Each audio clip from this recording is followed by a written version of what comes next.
Chapter 2 میں اون بیچنا چاہتا ہوں، لڑکے نے تاجر سے کہا۔ دکان پر رش ہونے کی وجہ سے تاجر نے اسے شام تک انتظار کرنے کے لیے کہا۔ چنانچہ لڑکا دکان کی سیڑھیوں پر بیٹھ گیا اور اپنے تھیلے سے ایک کتاب نکالی۔ مجھے سمجھ نہیں آتی کہ گڈریے کیسے پڑھ لیتے ہیں، اسے پیچھے سے ایک لڑکی کی آواز سنائی دی۔ لڑکی اندلس کے خاص علاقے سے تعلق رکھتی تھی، جس کے بال سیاہ اور آنکھیں شمال مغربی افریقہ کے جنگجو قبائل کی یاد دلاتی تھیں۔ میں کتابوں سے زیادہ اپنی بھیڑوں سے سیکھتا ہوں، لڑکے نے جواب دیا۔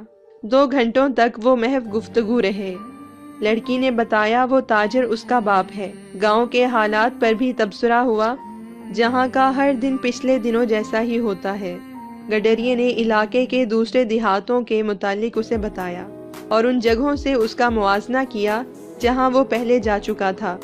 بھیڑوں سے بات چیت کرنے کے مقابلے میں یہ ایک نئی اور اچھی تبدیلی تھی۔ تم نے پڑھنا کیسے سیکھا؟ لڑکی نے سوال کیا۔ جیسے دوسرے سیکھتے ہیں، اسکول میں، اس نے کہا۔ جب تم پڑھ سکتے ہو تو پھر ایک گڈریے کیوں ہو؟ لڑکے نے بڑبڑاتے ہوئے جواب دیا۔ وہ جانتا تھا کہ لڑکی کبھی نہیں سمجھ پائے گی۔ وہ اپنے سفر کے متعلق اسے بتاتا رہا اور لڑکی کی مورش آنکھیں حیرت سے پھیل گئیں۔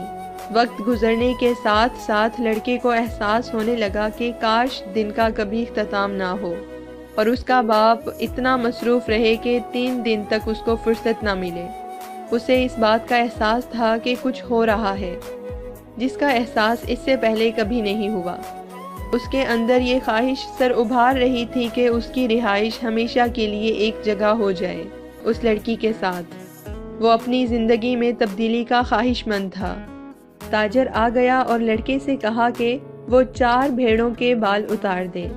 پھر اس نے اون کی قیمت ادا کی اور گڈریے کو تاجر نے سال بعد دوبارہ آنے کا کہا۔